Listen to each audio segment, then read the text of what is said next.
Horror story. Title: The Whispers from the Void. Main story: the rust-red sunset cast long shadows on the streets of San Francisco. Carl John, an unassuming computer analyst, arrived home carrying a peculiar parcel he found on his doorstep. It was wrapped in faded brown paper, bound by frayed twine, and addressed to both him and his wife. Sabrina, Carl called out as he entered their modern loft. The sunlight streamed in through their large windows, illuminating the elegant furnishing and decor. It felt peaceful, too peaceful, given what lay in his hands. Sabrina Thomas, with her striking dark hair and brilliant eyes, emerged from the kitchen. "What's that you've got?" she asked, wiping her hands on a towel. "Something from the mail, not sure who sent it," Carl replied, setting the package on their glass coffee table. Curiosity piqued, Sabrina began to unwrap it. A moment later, her fingers brushed against the polished, wooden surface of a Ouija board. Intricately carved symbols adorned its surface, and a worn-out planchette lay next to it. Carl felt a chill run down his spine. "Who would send us this?" Sabrina hesitated. "I don't know, but it's just a game, right?" That evening, the two of them, half in jest and half out of sheer curiosity, decided to give it a try. As night blanketed the city, and the only light in their living room came from a few strategically placed candles, they both placed their fingers lightly on the planchette. "Is anyone there?" Sabrina whispered. The planchette moved slowly, skidding towards yes. Carl's heart raced. "This isn't funny, Sabrina." "It wasn't me," she protested. The questions continued, but the answers they received were enigmatic and cryptic. "Intel. Who are you?" Sabrina inquired. The board spelled out, NOT_ALONE. Suddenly, a chilling wind blew out the candles. Darkness enveloped the room, and a deep voice whispered, "You shouldn't have invited me in." The next morning, things took a turn for the worse. Electronic appliances started to malfunction. Carl's computer, filled with crucial work data, crashed inexplicably. Sabrina's accounting books showed random, incomprehensible numbers. But that wasn't the end of it. One evening, as Sabrina was cooking, all the knives in the drawer flew out, embedding themselves into the walls around her. Carl, hearing her scream, rushed to the kitchen, his face pale. "We need to get rid of that board," he exclaimed. They tried. They threw it away, but it reappeared on their coffee table the next morning. They attempted to burn it, but the flames refused to touch it. Realizing the gravity of the situation, they sought the help of a spiritual expert, Ms. Lorraine, a renowned medium. She arrived in a shroud of white, her face lined with experiences of the otherworldly. Examining the board, she said, "This isn't just any Ouija board. It's a conduit, an ancient artifact, that draws in dark spirits. And you, unfortunately, have attracted one." As she conducted a séance, dark shadows danced on the walls, and the temperature plummeted. The room echoed with agonized screams and angry growls. Hours felt like days. Just as hope seemed lost, a blinding light radiated from the board. With a deafening bang, the board shattered, its fragments vanishing into thin air. Exhausted, Ms. Lorraine whispered, "It's gone. For now." Carl and Sabrina, still in shock, thanked her profusely. But as they began to rebuild their life, there was always a nagging doubt at the back of their minds. What if the spirit returned? And one day, weeks later, another parcel arrived. No address, no name. Just a note. "Did you miss me?" The couple, realizing they were forever entwined in this otherworldly game, decided to confront it head-on. Together, they delved deep into the paranormal, ensuring no other innocent soul would suffer their fate. The whispers from the void had challenged them, but Carl and Sabrina were ready to whisper back. Determined to end the torment once and for all, Carl and Sabrina dug into old archives, pored over ancient tomes, and sought out those with deep knowledge about the dark arts and malevolent spirits. During one of their research sessions at the city's oldest library, they stumbled upon a mention of a cult known as the Void Whisperers. This secretive group, active centuries ago, sought to communicate with and control spirits from other realms using conduits like the Ouija board they had received. With Ms. Lorraine's help, they tracked down the last known location of this cult, an abandoned church in the outskirts of San Francisco. Hidden beneath layers of moss and time, its haunting facade was an architectural nightmare, with grotesque statues staring blankly and pointed arches reminiscent of claws. Armed with salt, talismans, and a newfound knowledge of incantations, the couple approached the church at dusk. With every step, the atmosphere grew colder and more oppressive. Inside, the church was a maze of underground chambers and corridors. They followed an eerie blue light that seemed to beckon them further into the depths. There, they found a sanctum, its walls lined with more Ouija boards, each glowing softly. In the center of the room was a large stone altar. Atop it lay a book bound in what appeared to be human skin. The Book of Whispers, as per a faded inscription. Suddenly, the ground shook as spectral figures began to emerge, forming a circle around the couple. The spirit they had unwittingly unleashed was among them, its eyes gleaming with malevolence. Sabrina, with a steely resolve, began chanting an incantation from one of their research tomes.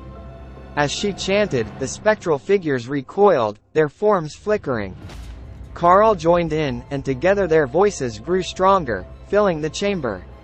The blue light intensified, wrapping around the spirits, pulling them towards the Ouija boards on the walls. With a final, powerful shout, Sabrina slammed the Book of Whispers shut, and the room was plunged into darkness. When the lights returned, the spirits were gone, and the Ouija boards were lifeless once more. The couple had done it. They had sealed the spirits back into their prison. With the Book of Whispers in hand, they emerged from the church, the first rays of dawn painting the horizon. In the days that followed, Carl and Sabrina, with Ms. Lorraine's assistance, ensured that the church was sealed off, and the Book of Whispers was placed in a secure location, guarded against any future misuse. Their lives slowly returned to normal, but the experience had changed them. No longer the unsuspecting victims of the unknown, they had faced the abyss and emerged stronger, a beacon of hope for others facing the unknown. And as they stood together, watching another rust-red sunset over San Francisco, they knew that they had each other, and together, they could face any challenge that came their way. Years passed, and Carl and Sabrina's story became a whispered legend in paranormal circles. Many sought their expertise on mysterious occurrences, and the couple found themselves at the forefront of a new age of supernatural investigations. Their once quiet loft transformed into a hub of research, with artifacts from various cases, an expansive library of the arcane, and, of course, the Book of Whispers under the highest security. However, with their rising prominence came unwanted attention. An enigmatic group, calling themselves the Reclaimers, emerged from the shadows, their mission being to harness and control the power that Carl and Sabrina had locked away. One evening, as fog enveloped the city, a figure approached their loft. Carl, always wary, watched the stranger from his window. A tall man with a broad-brimmed hat, his features obscured, left an ornate envelope at their doorstep. Sabrina, intrigued, opened the envelope. It contained an old photograph of the church they had sealed years ago and a message: "The door you closed is but one of many. Return what you have taken, or the doors will open again." Unsettled, they turned to Ms. Lorraine, who after studying the message, revealed that the Reclaimers had been rivaling the Void Whisperers for centuries. While the latter sought to control spirits, the Reclaimers believed in letting them run free, creating chaos to reshape the world. The trio knew they had to act fast. Their first priority was protecting the Book of Whispers. Sabrina suggested reaching out to their network of allies in the supernatural community, ensuring the book was constantly on the move, making it difficult for the Reclaimers to track. Meanwhile, Carl and Ms. Lorraine delved into identifying other doors that the group might be targeting.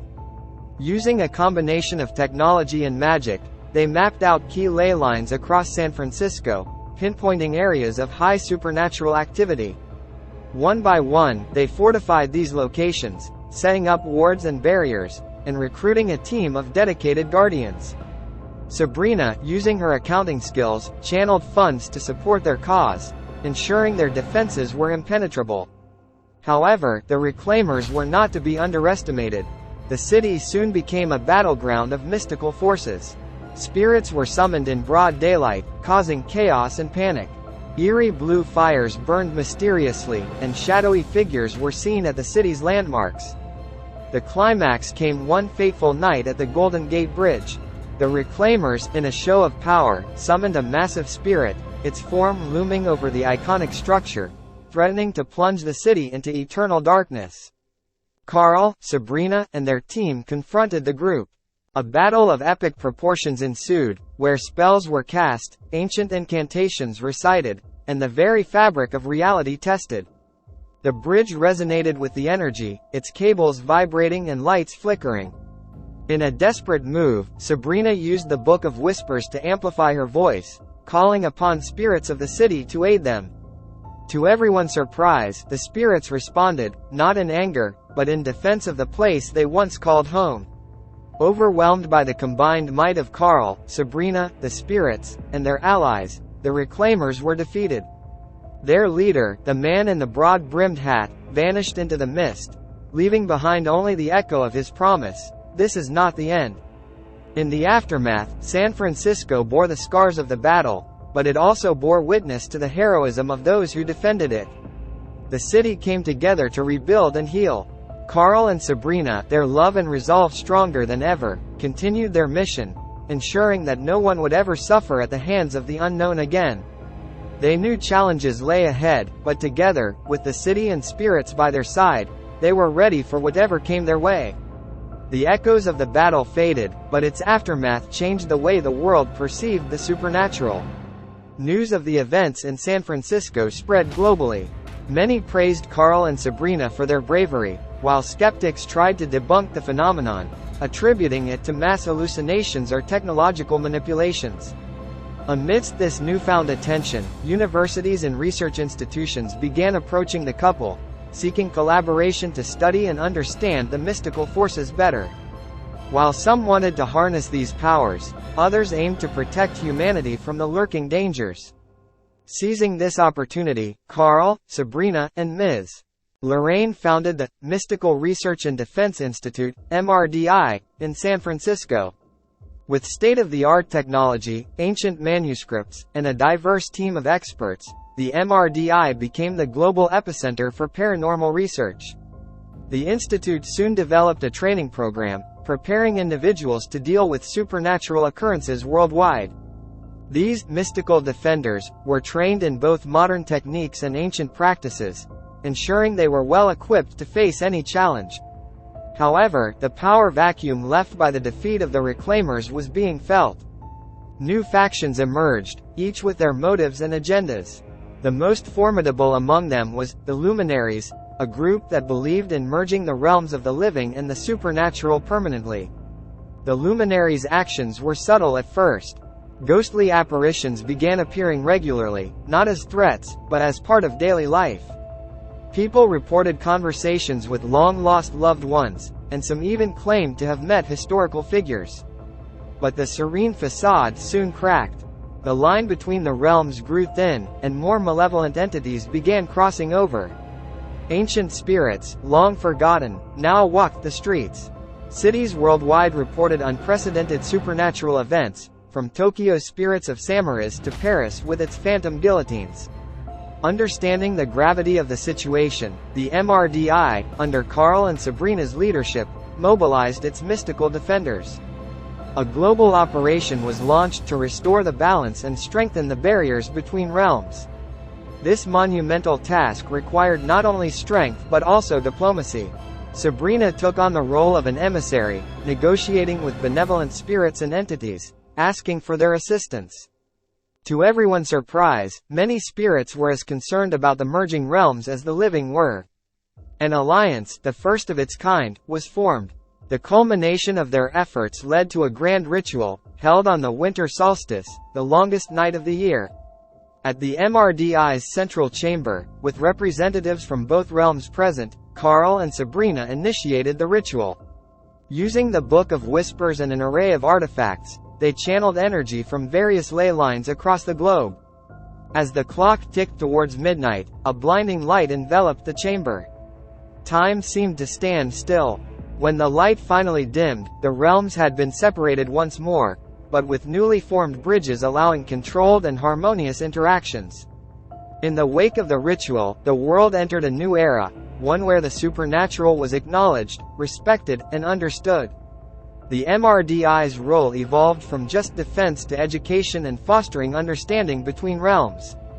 Carl and Sabrina, having faced numerous challenges, finally decided to step back from the front lines. They handed the reins of the MRDI to the next generation of mystical defenders, their legacy secure in capable hands. Their adventures, however, were far from over. With a world full of mysteries, both old and new, Carl and Sabrina continued exploring, always together, always curious, and always ready to face the unknown. With the world somewhat stabilized and the MRDI in competent hands, Carl and Sabrina embarked on a personal journey. They traveled, seeking out ancient mystical locations that were, until recently, considered myths. In the heart of the Amazon, they uncovered a city that resonated with magical energy, its once proud inhabitants now spirits guarding age-old secrets.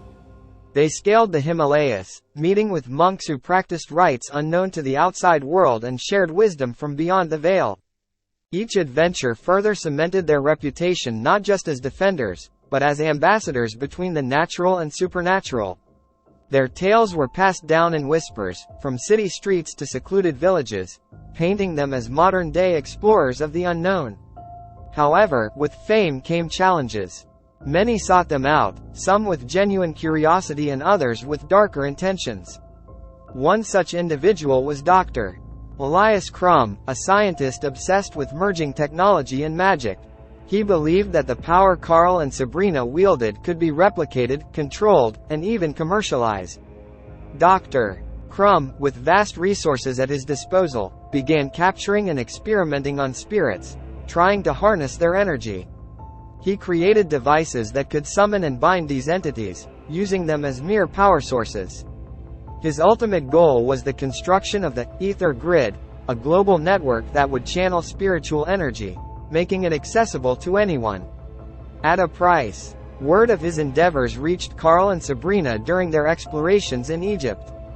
They immediately realized the catastrophic potential of the Ether Grid. If activated, it would not only enslave countless spirits but could destabilize the very balance they had fought so hard to maintain.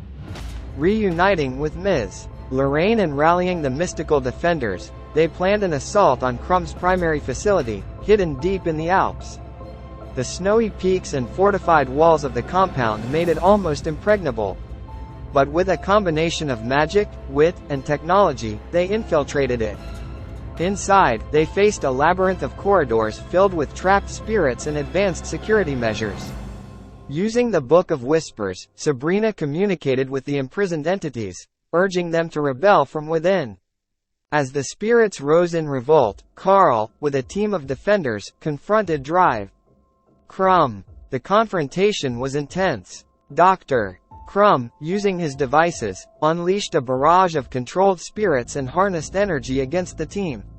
But the combined strength of the defenders, fueled by their determination and the support of the freed spirits, overwhelmed Crumb's defenses.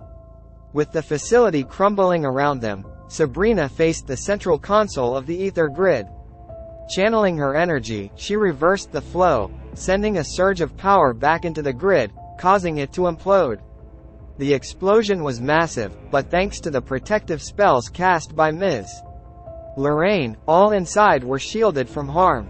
Dr. Crumb, defeated and dethroned, was taken into custody by the mystical defenders, ensuring he would face justice for his actions.